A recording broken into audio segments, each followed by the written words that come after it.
Okay, so editing is one of my least favorite topics and definitely my least favorite activity, but it's incredibly important, so I need to cover it. But I'm going to try and keep this as light and interesting as possible. I'll use the Morganometer to check how alert I'm feeling, and if I start to drop off, I'll add in something with a little pizzazz to wake me up and keep things interesting. Sound good to you, buddy? I can't tell if he's looking at me. I'm recording this before he's in the edit, so who knows. Now, there are a few different types of editing, but it's worth noting that getting a professional editor should take place after you've already edited your manuscript. You've finished your first and second drafts, you've done a few edits, and you're more or less happy with how the book has turned out. Your book is basically complete, but now we must enter the editing gauntlet. Now, if you're an incredibly detailed person and you get a kick out of sifting through vast swaths of text looking for errors, or if you're an experienced writer and editor, then you could probably do all of these edits yourself. But let's face it, if you're a seasoned editor, I don't know why you're watching this video in the first place. Unless it's because of my magnetic personality. For most of us though, I'd recommend getting someone else to assist with the editing for two main reasons. One, because it's very difficult to take an objective view of your work when you've been writing it for so long. Two, because it's almost impossible to see past our own nasty habits and biases. No matter how many times we edit our own work, we'll likely keep missing the same mistakes over and over again. Think of editors like psychologists for your book, often telling us the harsh truths we've been trying to avoid. You still with me, buddy?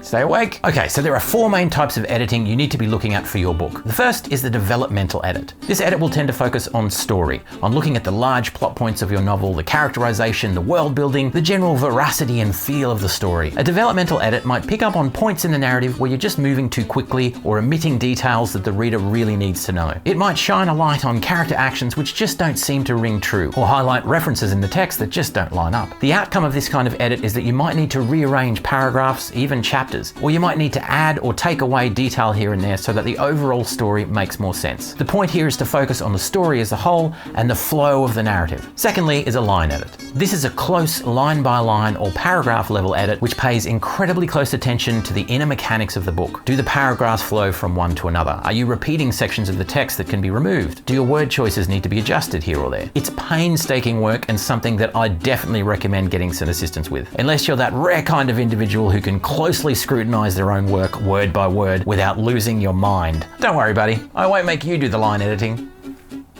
He wouldn't get past the second chapter anyway. Next comes the copy edit. This edit focuses specifically on grammar and punctuation. You know, those pesky little things that we miss all the time. The demonic little imps that somehow manage to slip through our grasp and poke their heads up after a dozen or so edits and countless hours desperately trying to stamp them out. Finally, we come to proofreading. This is kind of like beta testing for your novel. Or beta. Beta? Beta. Beta?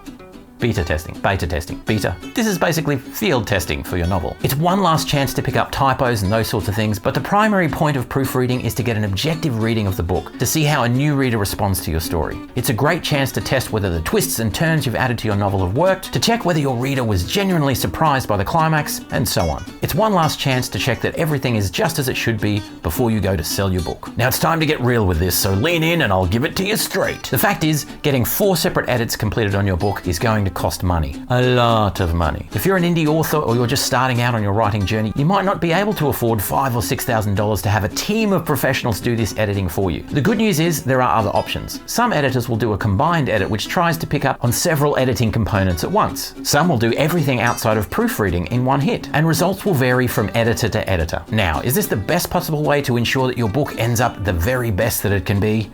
Maybe not. The best way to make sure that your book is as good as it can be is to spend thousands of dollars and get industry professionals to use their extensive experience to help you shape your book until it's the very best you can possibly make it. The real question here is, what's your return on investment? You need to decide whether spending large amounts of money up front on editing are going to be worth it for this book. Then again, there are tremendous benefits in working with an editorial team or even a single editor. Maybe it's worth the cost early on in your career to work with editors purely because of what you're going to learn through the process. Ultimately, you'll need to find a good balance between getting your book to a professional standard and minimizing expenses. But remember, it's also what you learn through this process. No one is better than editors at pinpointing mistakes that you can't see and helping you improve your writing as you go along your journey. As far as cost and editing requirements, most of us land somewhere in between, aiming for as high a quality as we can get while still working within a fairly tight budget. I've worked with a team of indie editors myself, just like I've worked with artists on comic books, musicians with some of my music productions, and promoters and marketers that help me sell my books. Groups like NN Lights Book Heaven, who I've worked with quite a bit, are great because they incorporate both promotional and editing services, allowing you to cover both bases while working with one company.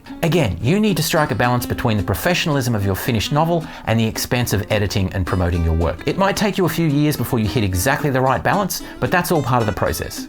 Hey, steady.